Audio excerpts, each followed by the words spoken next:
बच्चों, निदानात्मक कक्षाओं हेतु मॉड्यूल विद्यार्थी अभ्यास पुस्तिका 2024-25 कक्षा 9वीं विषय सामाजिक ज्ञान की अध्याय 6 जनसंख्या के अंतर्गत वैकल्पिक प्रश्नों को देख रहे हैं। सबसे पहला प्रश्न यहाँ पे सही विकल्प चुनकर रखिए, जिसमें नंबर 1, 2011 की जनगणना के अनुसार सबसे अधिक जनसंख्या वाला राज्य कौन सा है? तो इसमें लिखेंगे आप पश्चिम बंगाल। दूसरा, भारत के पड़ोसी देशों में किस का जनसंख्या घनत्व भारत से अधिक है? तो इसमें लिखेंगे हम बांग्लादेश। और तीसरा, यहाँ पे देख रहे हैं हम प्रश्न, निम्न में से कौन सा कथन लिंगानुपात को सही तरीके से परिभाषित करता है? तो इसका जो आंसर देंगे बच्चों, प्रति 1000 पुरुषों पर महिलाओं की संख्या। चौथा, जनगणना वर्ष 2011 के अनुसार किस राज्य में जनसंख्या घनत्व न्यूनतम पाया गया? तो यहाँ पे आंसर होगा अरुणाचल प्रदेश। पांचवा है 2011 की जनगणना के अनुसार भारत का जनसंख्या घनत्व, यहाँ पे हम लिखेंगे ऑप्शन 382 प्रति व्यक्ति वर्ग किलोमीटर। इसके बाद बच्चों चलिए हम रिक्त स्थानों की पूर्ति करने वाले प्रश्नों को यहाँ पे अध्ययन कर रहे हैं। सबसे पहले तो यहाँ पे पहला प्रश्न, एक वर्ष में प्रति 1000 व्यक्तियों में मरने वालों की संख्या खाली स्थान होती है? तो यहाँ पे लिखेंगे हम मृत्यु दर कहते हैं, इसको कहते हैं मृत्यु दर। लोगों को एक क्षेत्र से छोड़कर दूसरे क्षेत्र में चले जाने को खालिस्तान कहते हैं, तो इसे लिखेंगे हम प्रवास। तीसरा, 2011 की जनगणना के अनुसार भारत में साक्षरता दर खालिस्तान प्रतिशत थी, तो यहाँ लिखेंगे 73%।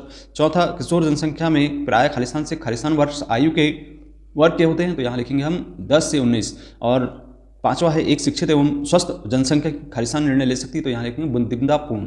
इसके बाद अगला प्रश्न बच्चों, सत्य एवं असत्य कथन, जिसमें पहला प्रश्न है, वर्ष 2000 में राष्ट्रीय जनसंख्या नीति लागू की गई थी, तो यहाँ कथन सत्य है। दूसरा, जनसंख्या परिवर्तन प्रवास की भूमिका का कोई प्रभाव नहीं पड़ता, तो यह कथन असत्य है। तीसरा है, भारत में जनसंख्या वृद्धि का एक कारण मृत्यु दर में कमी थी, तो यह कथन सत्य होगा। चौथा, भारत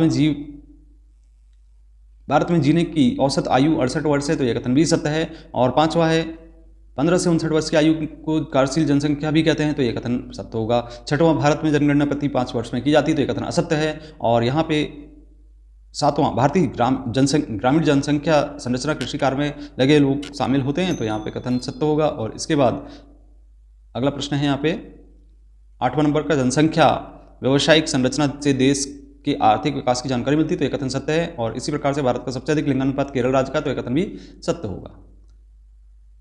तो बच्चों इस तरीके से यह आपने सत्य एवं असत्य कथन वाले प्रश्नों को देखा। चलिए आइए अब हम सही जोड़ी का मिलान कर लें। तो सही जोड़ी में आप देख रहे हैं सबसे पहले सिक्किम की जनसंख्या, तो यहाँ पे आपको सिक्किम की जनसंख्या से 6 लाख से मिला देना है। पहली जनगणना कब हुई थी? तो इसमें लिखेंगे हम सन 1872 में।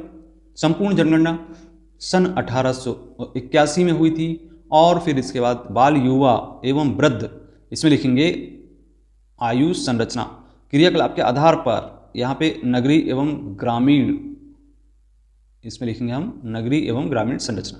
तो ये सही जोड़ियाँ थी। अब चलिए एक शब्द या एक वाक्य में उत्तर देने वाले प्रश्नों को देखते हैं, जिसमें सबसे पहला प्रश्न है, केरल में जनसंख्या घनत्व अधिक क्यों है? आंसर लिखेंगे समतल मैदान, उपजाऊ मिट्टी, पर्याप्त वर्षा के कारण। दूसरा है, जनसंख्या परिवर्तन को कितने प्रकार में व्यक्त किया जाता है? तो यहाँ लिखेंगे हम जन्म दर, मृत्यु दर और प्रवास। तीसरा है, जनसंख्या घनत्व से क्या है? तो प्रति वर्ग किलोमीटर में निवास करने वाले लोगों की संख्या। इसके बाद चौथा, भारत की आधी आबादी किन 5 राज्यों में निवास करती है? तो इसमें लिखेंगे हम उत्तर प्रदेश, बिहार, महाराष्ट्र, पश्चिम बंगाल तथा आंध्र प्रदेश।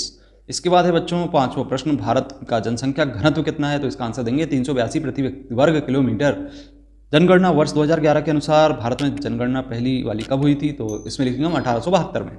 अगला प्रश्न बच्चों, जनगणना वर्ष 2011 के अनुसार सबसे कम लिंगानुपात वाला राज्य कौन सा है? तो इसमें लिखेंगे हम हरियाणा। 8वां, जनगणना वर्ष 2011 के अनुसार भारत में सबसे अधिक लिंगानुपात वाला राज्य कौन सा है? तो इसमें लिखेंगे हम केरल। फिर जन्म दर और मृत्यु दर के अंतर को क्या कहते हैं? यहाँ पे लिखते हैं हम वृद्धि दर कहते हैं। इसके बाद 10वां है, उत्तर प्रदेश में देश की कुल जनसंख्या का कितना प्रतिशत हिस्सा निवास करता है? तो यहाँ पे 16% हिस्सा। तो बच्चों ये थे आपके 1 अंक वाले वैकल्पिक प्रश्न, जो कि अध्याय 6 के अंतर्गत पूछे जा सकते हैं। यदि आपको वीडियो पसंद आता है तो लाइक करें, शेयर करें, और अभी तक आपने चैनल को सब्सक्राइब नहीं किया तो सब्सक्राइब करें। मिलते हैं अगली वीडियो में। धन्यवाद।